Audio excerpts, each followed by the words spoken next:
Good afternoon, everyone. My name is Timothy Downs. I serve as Regional Director for North Carolina Economic Development for Thomas & Hutton, and I proudly serve on the NCEDA Board of Directors. I'm excited to be your MC today for the webinar, Strategy from Higher Ground, Avoid Foreseeable Surprises that Limit Growth. We're glad to have all of you with us. Before starting the program, I'd like to acknowledge NCEDA's annual sponsors, whose logos you should see on the screen now. These companies and organizations support every component of NCEDA's expansive mission and our growing body of programs. We thank all these sponsors for their generous support. Webinars that benefit our membership like this one result from their support. During today's webinar, we'll explore the critical topic of capacity building. As our communities grow, challenges often emerge, like workforce housing shortages, limited childcare options, or lack of amenities. These can catch us off guard and impact our community's competitiveness. Our speaker today will guide us on how to anticipate these issues before they become crises. By taking a proactive and strategic approach, we can become more effective leaders and collaborators, addressing these challenges in ways that strengthen our communities. This session is designed to provide you with insights and tools to help create more vibrant, successful places to live and work. Now I'll introduce our speaker, Alex Daddick. Alex is a Texas native, grew up in North Carolina in the Midwest, and has lived in New England, the West, and internationally in Latin America and Africa. He started his own consulting firm and was previously an executive with FAE, a multi-state housing and economic development organization, where he drove strategic improvements, securing tens of millions in housing funding, advancing workforce development, and positioning the organization for over 100% growth. Other past roles include directing operations for growth stage companies, clerking for a federal judge, and conducting Fulbright research in Peru. He holds degrees from Yale University and UNC School of Law. Just to note that Alex will have time at the end of his presentation for questions.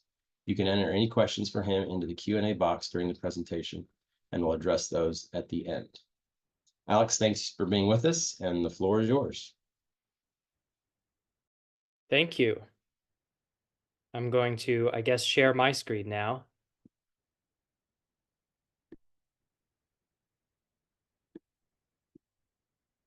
Let's see, we go back to the beginning here. There we go. Can you all see the screen? Looks good. Yes. Okay, great. Well, thank you all for being here today. My name's Alex Daddick. Thank you, Timothy, Torcia, Brandy, and the whole team at NCEDA. Really appreciate all of you making this so easy. And I'm glad to be here with all of you this afternoon. Hope your holiday seasons are going well. Today, I'm going to be talking about the topic strategy from higher ground, avoiding those foreseeable surprises that limit growth. So let me run through a roadmap here of how we're going to go through our time together. First, a little bit of the introduction to the topic here and fill in a little bit of introduction about myself. We're going to take that higher vantage point on economic development. And then we're going to think about how do we deal with what we see out there, looking at some case studies that emphasize and approach capacity that's aligned strategically, or CAS. We're going to do at the end, kind of a reflection to action activity, very briefly, and of course, the regroup to questions. I wish we could be together in person.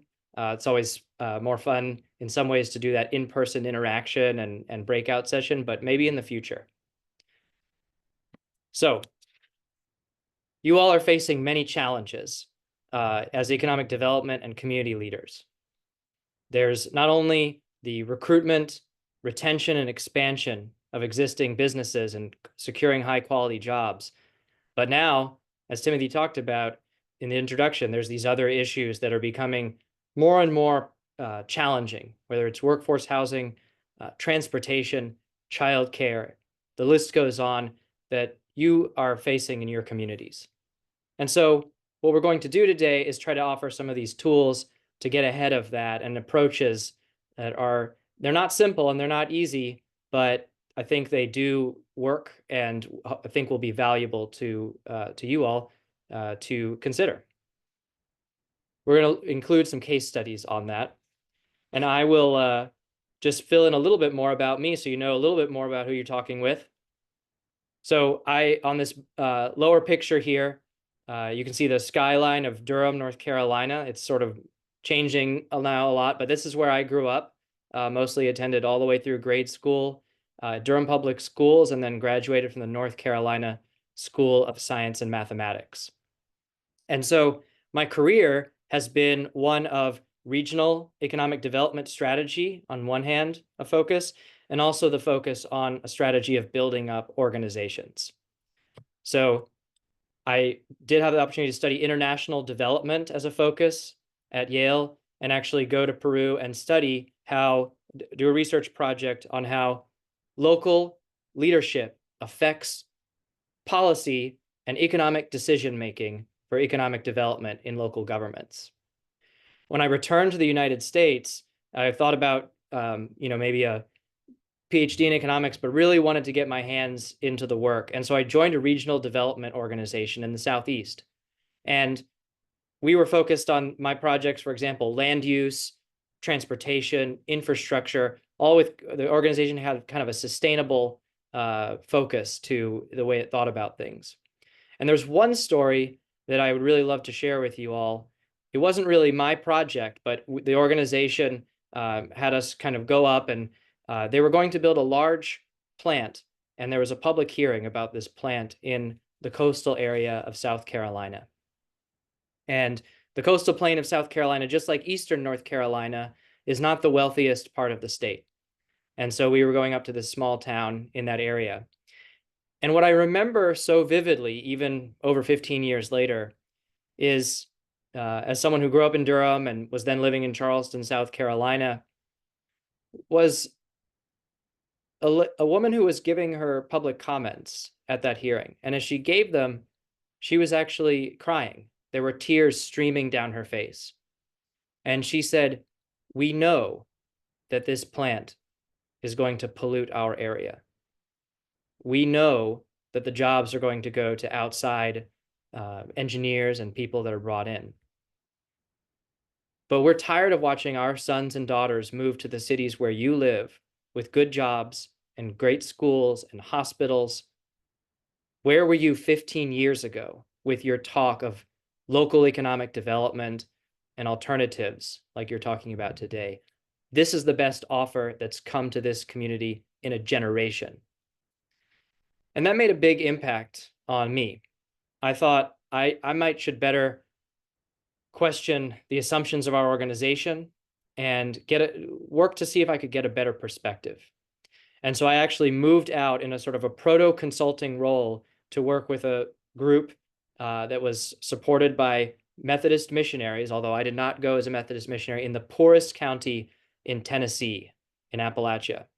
And I was working with potato farmers who were trying to sell value-added potato products to local school systems so that they could kind of expand their season of selling these products and get them more value-added. And other projects such as that, living up a road called Hoot Owl Hollow, that was a dirt road, and a lot of things that you may have stereotypical about in Appalachia. I saw those in reality and gained that perspective. I next went to a organization that was out on the Coeur d'Alene Reservation in northern Idaho, and wrote them an economic development plan based on their assets in that area. These kinds of experiences as a sort of an early professional broadened the outlook and make me, more, I guess, well-rounded in a sense coming to you today, thinking about how questioning assumptions is so important. And you'll hear that in the remarks that I give on the topic that we're going to have today. But being curious about what each community is really dealing with and questioning those assumptions, because that lets us respond more adeptly to the heart of the situation and to the things that are coming at us. As Timothy said, I was able to study law at University of North Carolina, clerked on the United States Court of Appeals for the 10th Circuit, joined a few growth companies, including one that was a lot of fun, being director of operations at a financial technology company and thinking about their go-to-market strategy. You all are thinking about that as economic developers and local leaders. How do we go to market and attract prospects to our area? And then we had the 2016 election, and that brings us kind of to today. In that time of division, and we not that we've resolved all the divisions from then, but I wanted to be a part of, healing those divisions in my little way, and thought that economic development was a way to do that. And so left the private sector and joined this group called FAHI, a 6-state network of over 50 community organizations working in community economic development in Appalachia. I was promoted into the executive leadership team there, and we worked on issues from broadband to workforce development to workforce housing, economic development strategy, opioid recovery, and health issues. So pretty broad. And I'll come back to this, but one piece that I'm really happy to have been able to work on is the approach that we built, and the team that I was able to bring on helped our organization win tens of millions of dollars for workforce housing in small town Kentucky and Tennessee just recently, after years of putting in good work on that. So I started this consulting practice, and you can see my website front page on the top, to leverage this experience, your community, a more loved home. And I think that that probably speaks to many of you, and that we have this in common, right? That we want our communities to be prosperous places where everyone can build that good life and we can have a good job. And so I take a lot of just pleasure in working with clients and organizations to be a part of the work that we're all doing and hoping to do. I should also mention, fun fact, I spend time investing in public equities, including poring over financial statements and analyzing those. And I take that approach to the organizational clients that I work with, helping them look at the resources and the investments they're making and whether that is matching their priorities and getting things done. So let's go to that higher ground and get into the meat of this discussion. So maybe take a moment and think about, maybe you're on top of that Lucky Strike water tower in my picture of Durham there, and you're looking out, or that high rise, or even the mountain in the top pane that's on over there. You're seeing the lay of the land. What do you see, right? Now, these might not be new issues, but stay with me. We're going to get to some approaches that I think will be valuable. One issue you might see is, as advertised, the shortage with housing. And, this is an issue that's been around actually after the recession in 2008. A lot of people left the field of home construction, contractors, and it never really recovered. And groups were saying that this was an issue, and it was sort of having that, that be a problem, but really it wasn't affecting us as much as it has in the last few years. And now we have, as Business North Carolina is reporting, chronic housing shortages that are really threatening the state's growth. And the Carolina Corps commissioned a housing study for a number of counties in central North Carolina, where they, as part of the work, the consultant, a colleague, they called business owners.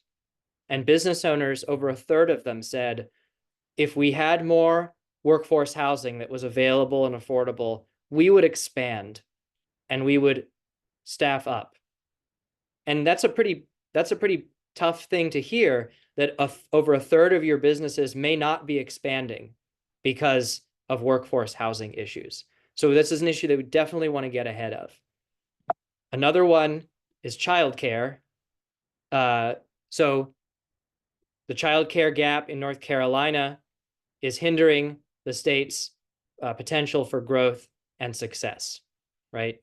And the North Carolina Chamber of Commerce, they estimated that North Carolina is losing $5.65 billion per year because of barriers to childcare in this state. That was just a study that came out this summer that I'm excerpting from here.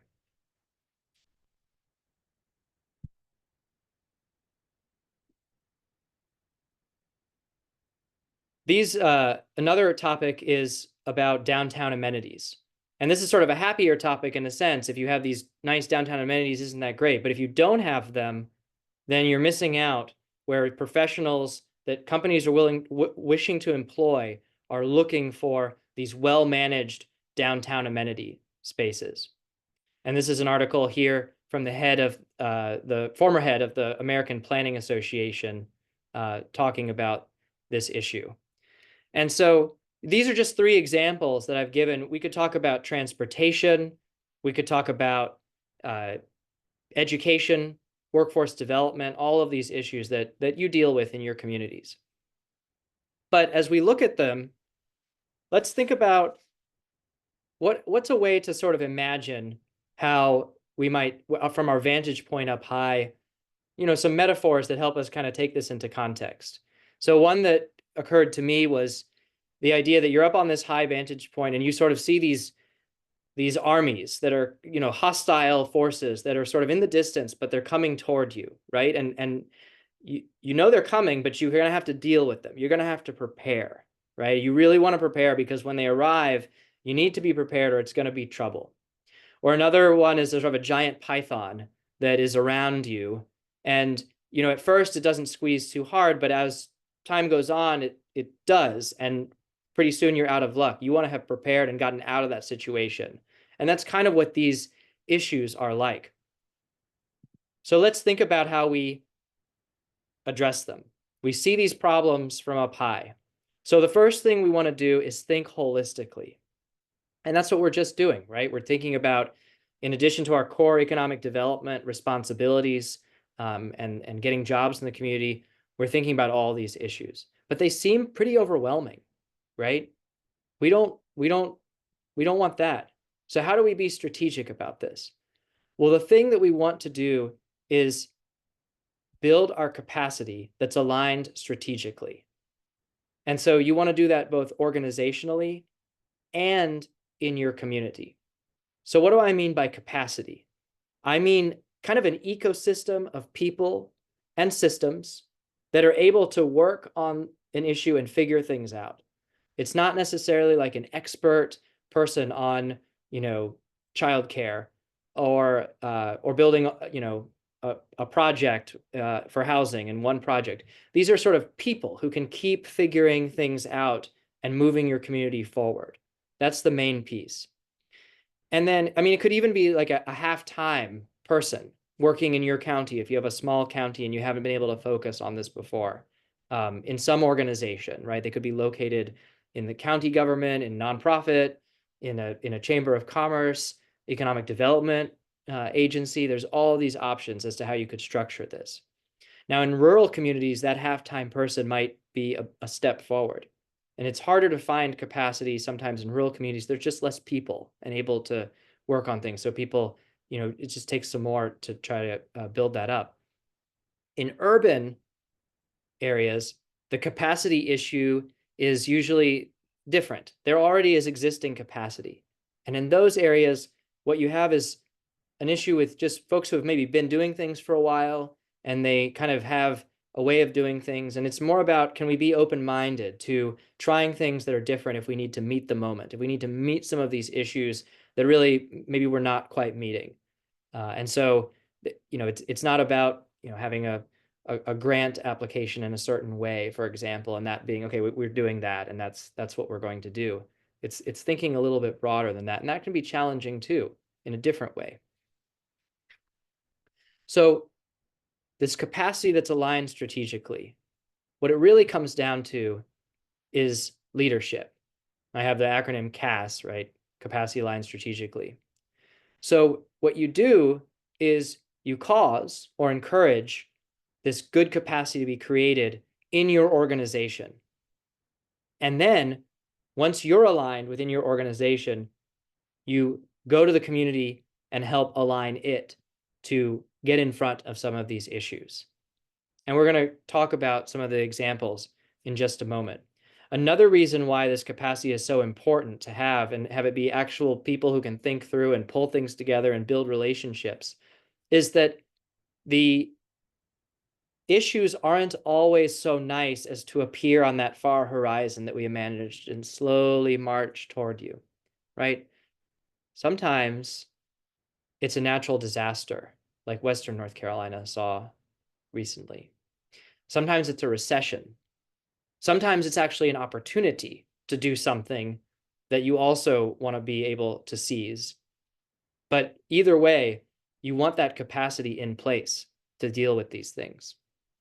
Now, It does not mean that I'm suggesting that everyone on this call needs to go back and say, okay, we need an expert in childcare and transportation and this and that in our county or our city or something like that. That's not the case. A person who can, or even a part-time kind of person who can think through these issues, can bring in that expertise. The critical piece is being able to sort of align and get things done in the community, right? You can bring in expertise on childcare or transportation. And it also doesn't mean that you, as the person who's exercising that leadership that I'm talking about here, have to be in front of the cameras or have a powerful position. That is not what we're talking about. We're talking about working to build relationships, getting people together, causing and encouraging things to happen. All of us can do that and it can take time, but that is something that we can all do. Now, when you cause this to happen, you can make our community that more loved home, right? In each of your communities. You can make the place where people can build that good life. And you also, I think, in our own little way, we help our communities realize the promise of this country when we do that, when we get ahead of these issues and make our lives better for people, and then enable the growth that makes jobs come and that quality of life come. So even though this is really hard, and we're going to get into some case studies that show it being hard, this is possible, and we can do this in this country. We put people on the moon. We can do this too. Let's look at a few case studies.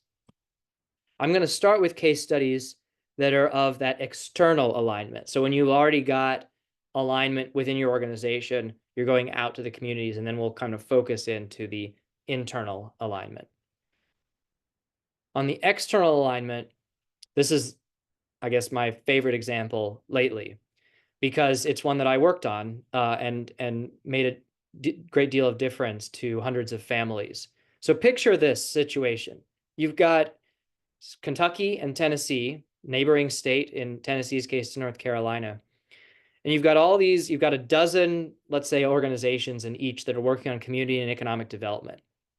And they've seen declining resources over the years because we always want to balance that federal budget and, cut resources for some of these things. Well, they're pretty frustrated by that. And they're telling people, they're saying, look, we are never going to get any companies to locate here because nobody has built any housing for anybody to live for years, except for a lawyer and a doctor up on the hill who have some mansion.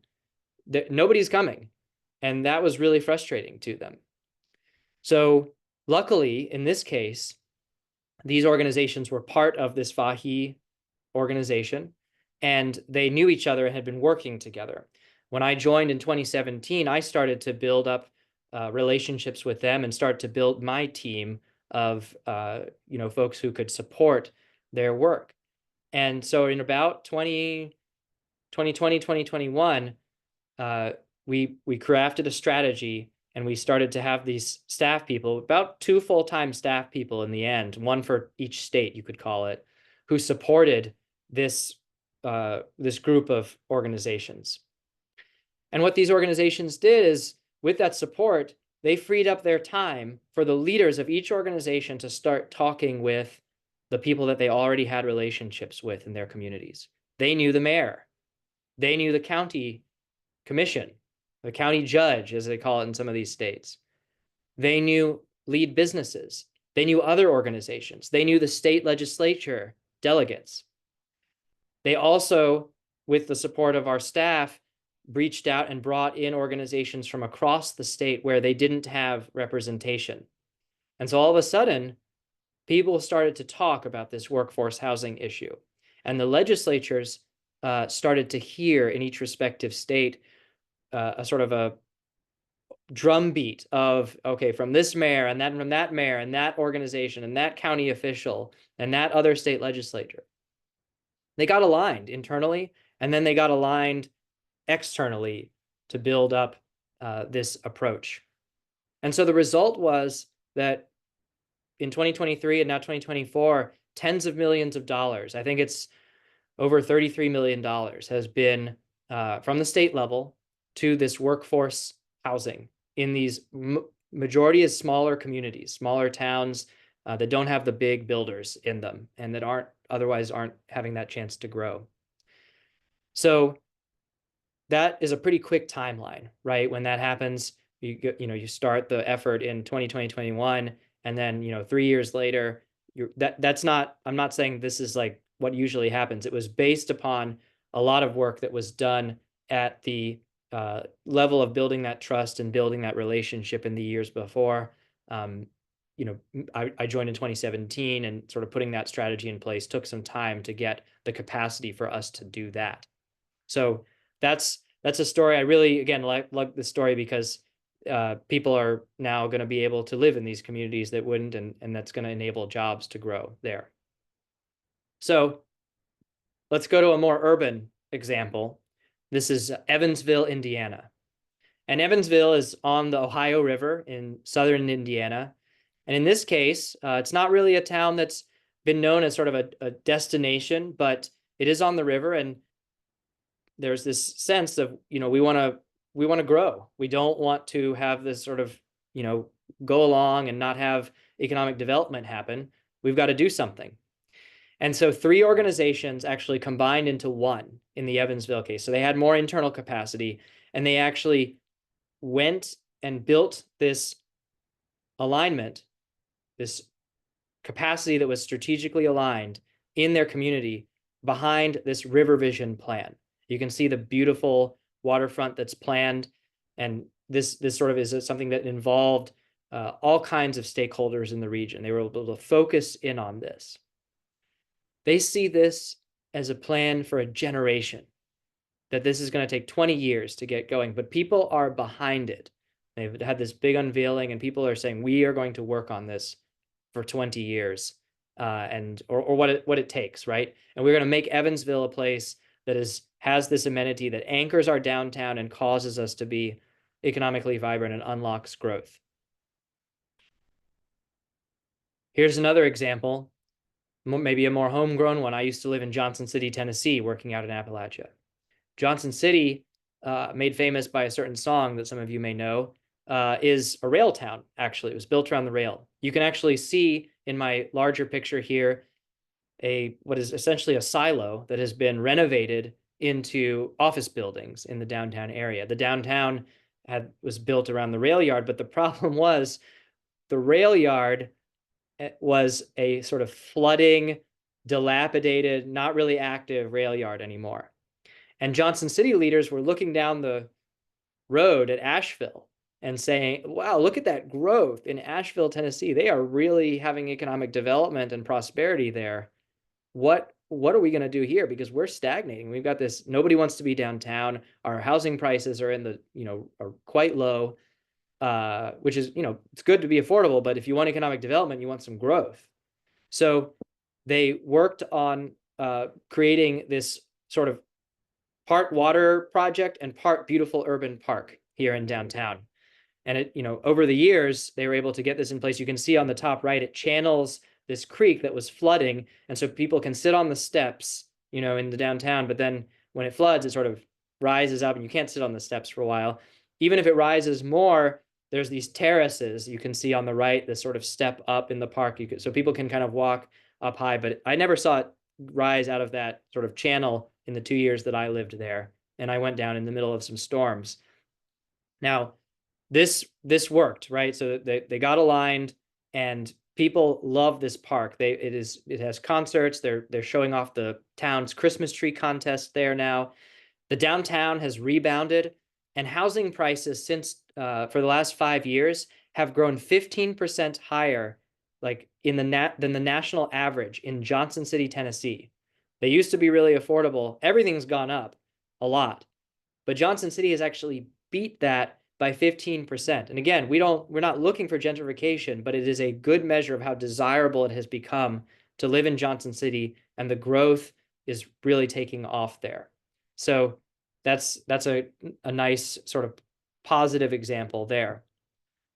Let's talk about an example that's going to be a little bit tougher, and then we'll go to an even a tougher example.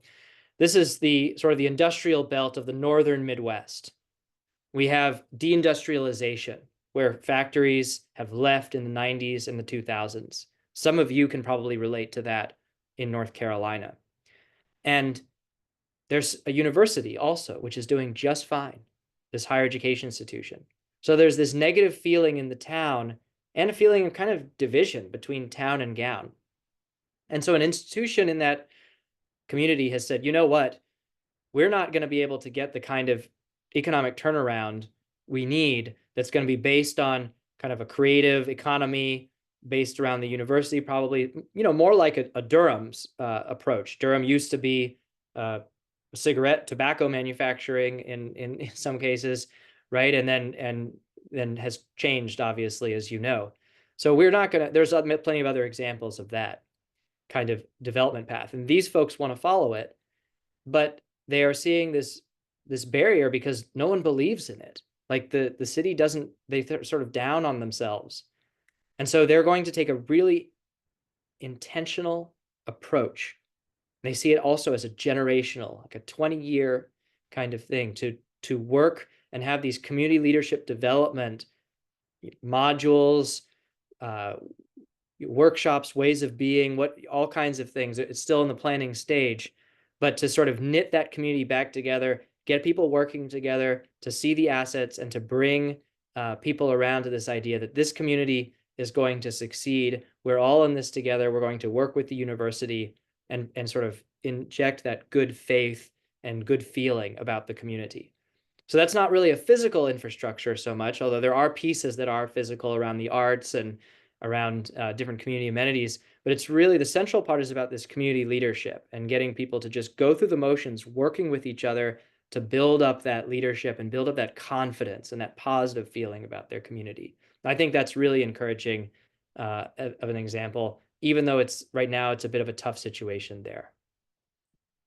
My final external example is back in North Carolina.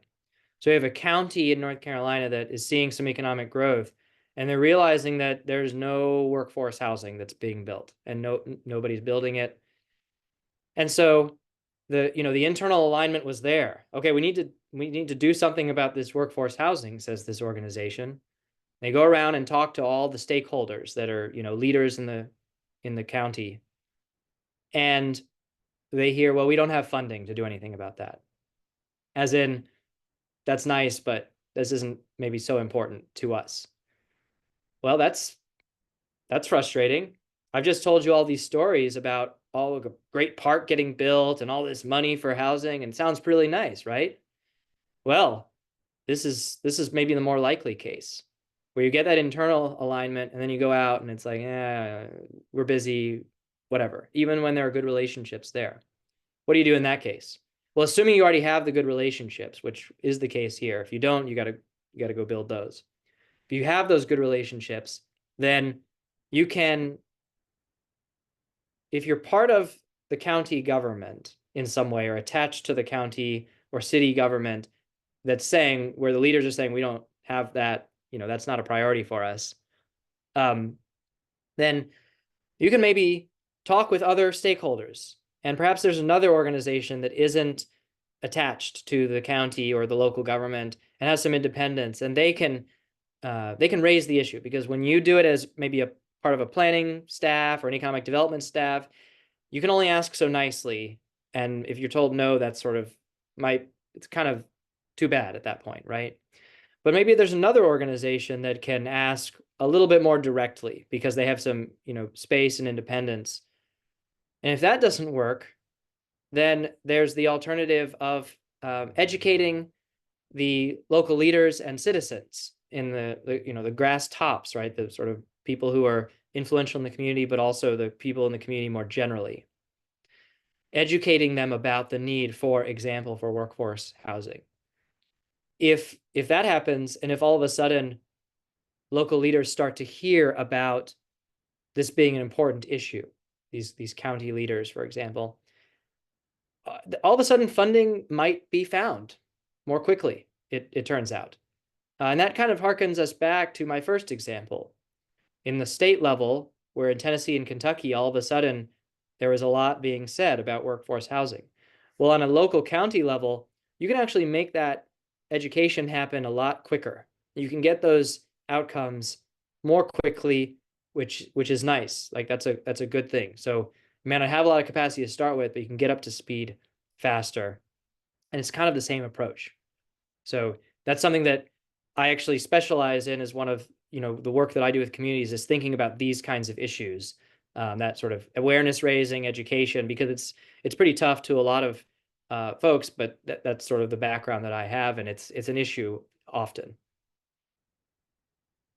So when we're thinking about all these external alignment pieces, I want to emphasize this is my point of emphasis on the external alignment and strategic alignment.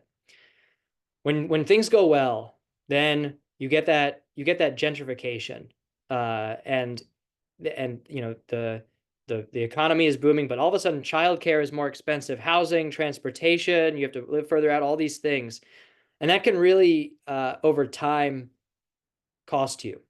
We saw it mostly in North Carolina, in Western North Carolina, before the hurricanes, right? Asheville, people driving an hour and a half. No one who was able to work in the food, could buy a house in the area. But Durham and the Triangle area and Charlotte are certainly dealing with this. The case study, though, is out west, right? So San Francisco, they have had a lot of prosperity there. But wow, have they had some impacts from their gentrification, and they are not good ones. And so think about, as you're building that capacity and you're thinking about these future issues, don't be limited again by your success. So let's turn to one slide on the internal organizational capacity aligned strategically case studies. And then I'll have my final emphasis point, and we'll go to the activity and then to questions. So in the internal case, it's important to locate your group's place in the ecosystem or in the marketplace. You have that organizational clarity. And so an example that I will give is joining FAHI. The group thought of itself as a, sort of a collaboration of service providers. And that's great. They were doing community development, housing, economic development, but it was really this sort of service provider mentality. That's how they define themselves in a lot of cases. Well, thinking about what role that we could actually play in that ecosystem in Appalachia, for example, well, it was over 50 organizations who were all tied together, who were able to get things done both broadly and deeply because of the deep relationships in their community. And so we actually came up with language to reflect that value add. We said something like, the FAHI network, we are the deepest reaching boots on the ground in Appalachia, a difficult to serve part of the country. And if you want to do something in Appalachia, you want to work with FAHI. And so it's really emphasizing that deepest reaching platform that we had. And that connected with people. We were able to tell that story. And I think the language is still on the website years later, something to that effect on the front page. That story, among some of the other initiatives we took, resulted in that organization over the past couple of years winning not the housing funding I'm talking about that I talked about in the past, but they actually won tens of millions of dollars from groups like Mackenzie Scott, another large foundation, to just to the organization for their capacity to do that work that we just talked about. So they were clear-eyed about their value add, and they invested and leaned into that, conception of what their organization could be. And then they told a story and brought in potential collaborators. And it's not just funders, it's also, government partners, other nonprofits and local governments and economic development entities that want to work with you. And you tell that story that's authentic and consistent, then you can really bring people to you and make even more change. Now, when you have that organizational clarity and that capacity that's aligned strategically internally, you can also then quickly organize yourself internally to seize opportunities. The flip side, of course, is reacting to disasters, right? And unexpected bad things. But let's talk about an opportunity here. In the last few years, there was a lot of money for workforce development coming out of the Economic Development Administration. And so the group thought, wow, we've been hearing from our member organizations that there's this lack of contractors and workforce for constructing community buildings, homes, apartment, anything, right? They're not there. How can we get some workforce in? And so over basically 2 months, we went from zero, having sort of this inkling of this idea, to I helped bring in an expert consultant on best practices, the latest on kind of larger workforce plans. We rallied all the member organizations who said, oh yeah, we'll do that. We'll participate, and we'll actually go out to our friends, other organizations, private contractors, the city government, whoever it is, and they'll agree to take on trainees and apprentices. We got dozens and dozens of letters of support and put together this comprehensive multi-state between Tennessee and Virginia workforce development plan, all within 2 months. And it was just, not the kind of thing that, I would have thought we could have done, joining the organization, but we were aligned and we knew we were the kind of organization that could do this and could make these things happen. So that was very encouraging. Okay. So my emphasis point on the internal alignment, on that capacity aligned strategically internally.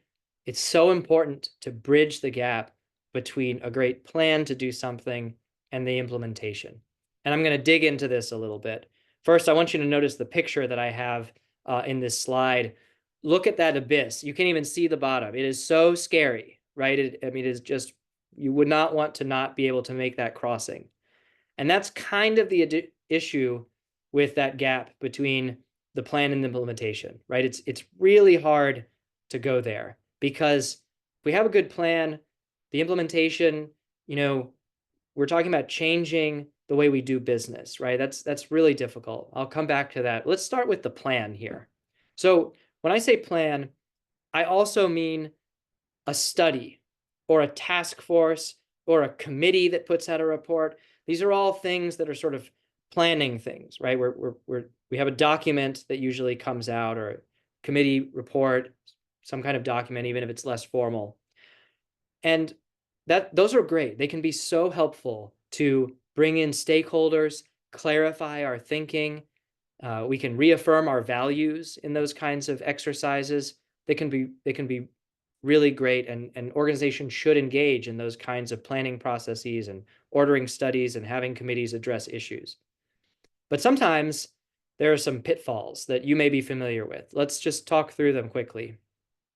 One that happens a lot of times is the pitfall of unstated assumptions, where the plan isn't as effective as it could be because, for example, the plan that was from a few years ago was sort of plopped down as the template, and we're sort of making marginal adjustments to that. And there's this assumption that we're going to kind of do what we did last time.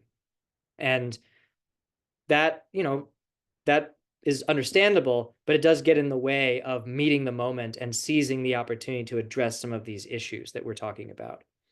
Then we have another unstated assumption is we're not that kind of organization. We don't do advocacy, for example. So we don't go and talk about that, and then we shut down all the opportunity. We just provide services. I've heard that one. We just do the work, but then we miss the opportunity to educate the community about all this work we're doing and to raise awareness that can help make the whole ecosystem of work better and make the community get more aligned, right? Another pitfall is vagueness in these plans. So the plan is aspirational, but it's just not very specific. And you really want to be intentional with these plans, because that sets you up for good implementation. Maybe that's a pretty familiar issue to you. A third issue is where the plan itself is a substitute for implementation, right? So we're an organization, we put out a press release, we have a new strategic plan. That's the thing we did. Or we have a committee and we have this committee report, and that's it. That's good, but again, there's that bridge to cross to actual implementation. It's a tough one to cross. So why don't we talk about that implementation bridge. This is another central part of the practice that I have and the work I do is helping kind of address this issue. So I enjoy digging into it. When we're talking about implementation, we really want to focus on resources and investments.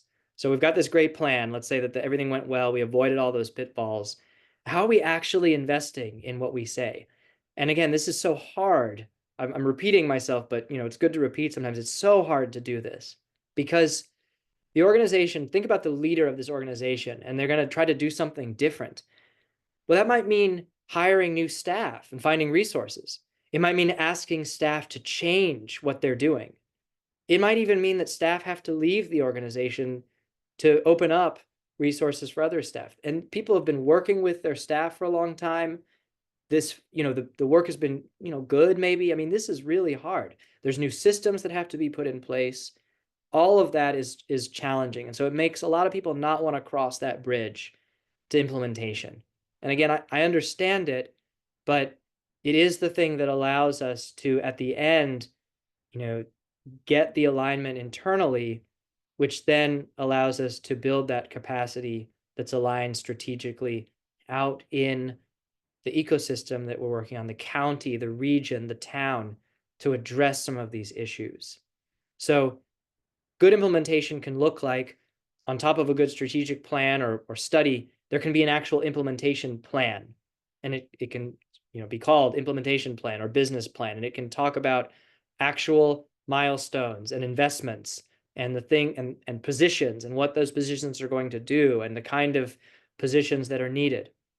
You can also have a work plan that's maybe a little less formal, that has monthly, quarterly, annual milestones and plans that you just sort of start measuring yourself against. And we're going to do this by this point, and you make it real. So those are some examples and they help to match the resources to the priorities that are set out in the strategic plan and in sort of the top line of these implementation documents when you get into the nitty-gritty there.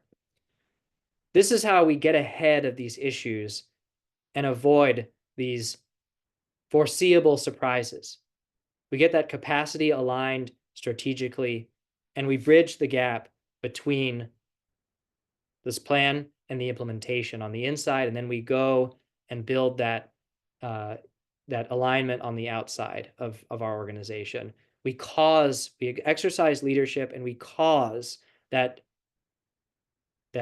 leadership actually to grow, in a sense, in the other parts of our community, so we're on the same page and we're getting ahead of these challenging issues. Now, when we do this, we really do a credit to our communities. We do a credit to our mission and to the populations that we're serving, even though it's hard. So it's worth crossing this scary looking bridge to do so. All right. So now let me just take a moment with you. Let's have you try thinking through this. So think about, just for a moment, why you do this work.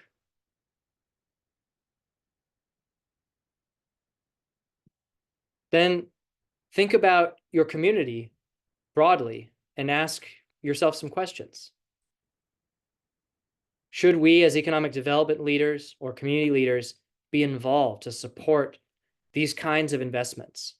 I've said that maybe we should, but it's good to think through that. And how do you feel about this?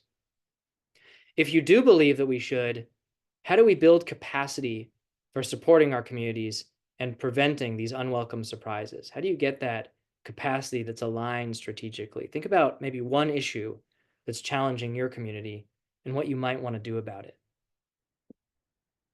And then, what approaches can you use? Who do you need to reach out to? What kind of messaging do you need to use? What kind of systems might need to be in place? How might you organize yourself? Think about a few concrete steps that you can take. And again, I'd love to be together and be able to do a more in-depth breakout exercise where we come back together, but this is what we'll be able to do today for now. So then I would call us all back together. Hopefully you've had a chance to think about this in your own community for just a few moments. I know I wanted to leave time for questions. And so I believe that is where we are today. I've got my email and my phone here below in case you want to follow up more in depth after this talk or just want to get to know each other. I enjoyed being here with you today. Thank you for coming. Thanks again to the North Carolina EDA, and thanks to Timothy for the introduction and to the whole team. I'm open for questions if anyone would like to ask. Thank you, Alex. Appreciate you sharing your knowledge and experience with us. The presentation was actually very interesting, something that I believe many of us on the webinar today just hadn't heard from that angle before. So we appreciate your insight. We do have time for questions. So if you have questions, please put them in use the Q&A button on the Zoom screen and enter them there. And so while we're waiting for some questions to come in, Alex, I'll start off with one. Can you talk more about how to deal with the politically sensitive issues? You know, a lot of times we have issues that just seem to be wrought with political implications and, you know, capacity aligning with strategically thinking about your community. Just it gets all tied in knots sometimes. So help us think a little bit more about that.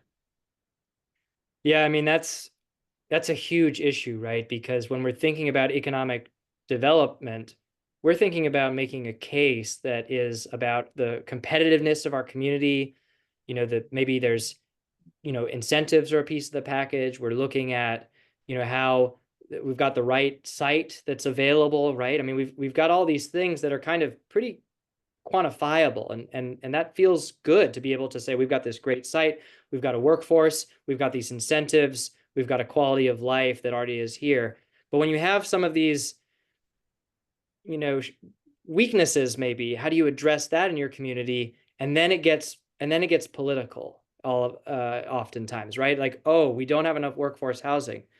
Well, what if there's a segment of the community that doesn't want, you know, for example, rental housing that could help the workforce, or even homes that are owner occupied that are going to be perceived to lower the value of property?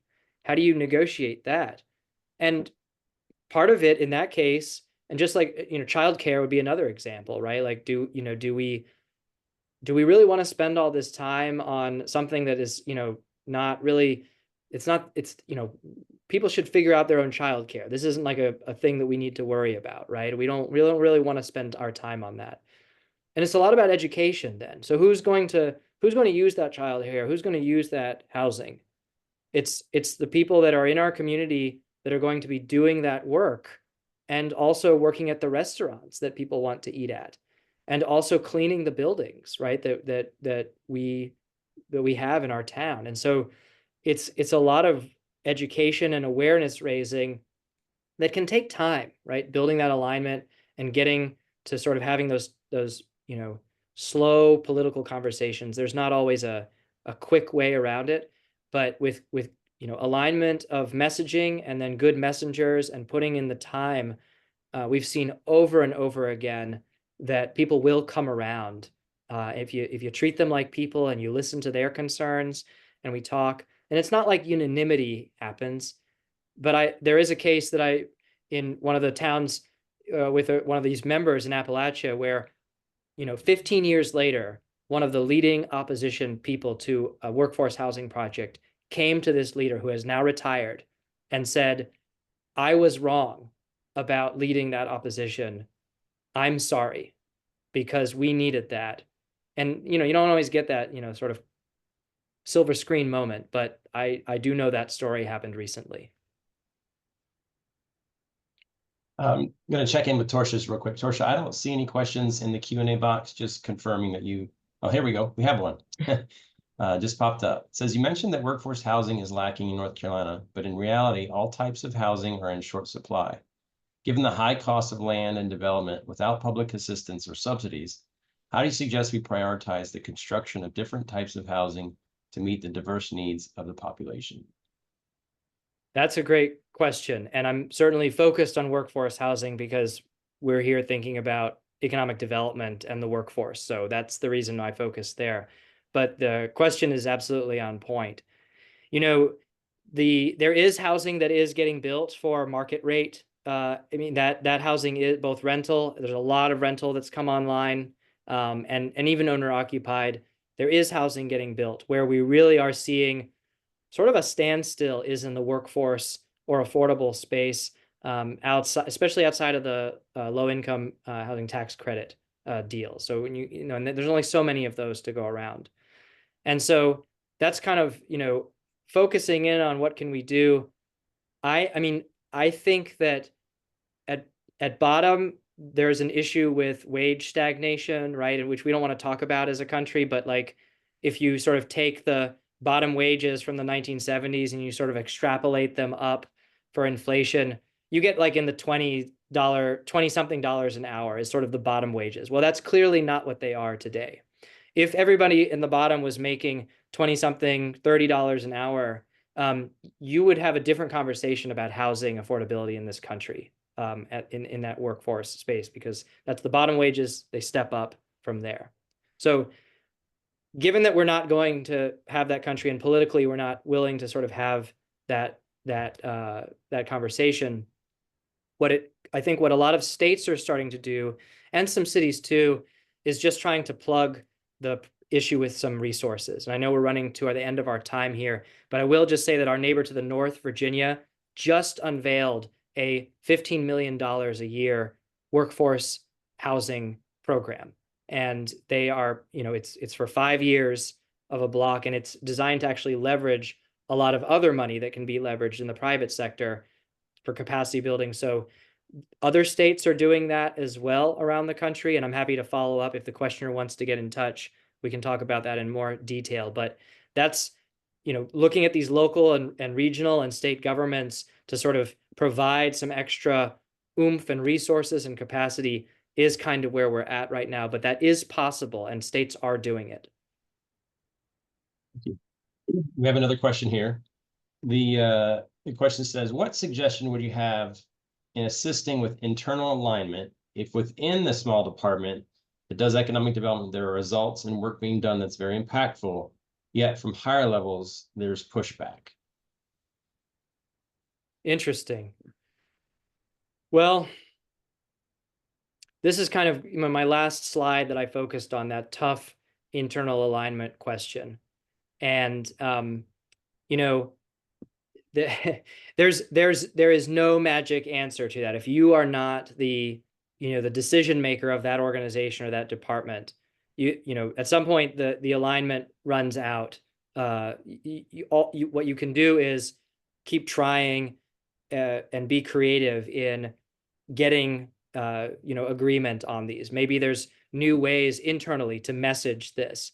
Maybe there are opportunities to do work where you tie it back to a certain issue and sort of make your case in various ways. Unfortunately, in organizational life, there's not really a way to, sort of just call for help and it sort of descends from on high. But think about the case that I talked about with the external alignment in the county in North Carolina, where you go and sort of find allies, right, who can make the case too. Maybe there are ways to start making the case to not people above, but to more and more people around the organization that can help broadcast that message up and get that alignment, where then suddenly it clicks one day and the leader says, this is what I was thinking. This was my idea all along, right? That's the best, when they think it's their idea. And then all of a sudden you're off to the races and you can make progress on these issues. But yeah, that's a tough space, because even in that situation, you don't always have budget to even help you bring in someone from the outside to help you think through this, because you're a department that may not have that kind of spending authority. So you kind of have to think through it yourself and strategize with friends, and, just like we're doing today. So thank you for that question. Thank you, Alex. We did just have one more question come in, but I'm going to suggest that we connect the question to you and you can respond at some other time. We appreciate you offering your insights today. But before we go, thank you to all the attendees of the webinar. We'd like to remind you of some upcoming events for NCEDA. We have the Emerging Executives Forum that will be on January 22nd, 23rd in Durham. We also have the 2025 Site Selectors Summit and Spring Conference that will be March 2nd through 4th at Pinehurst Resort.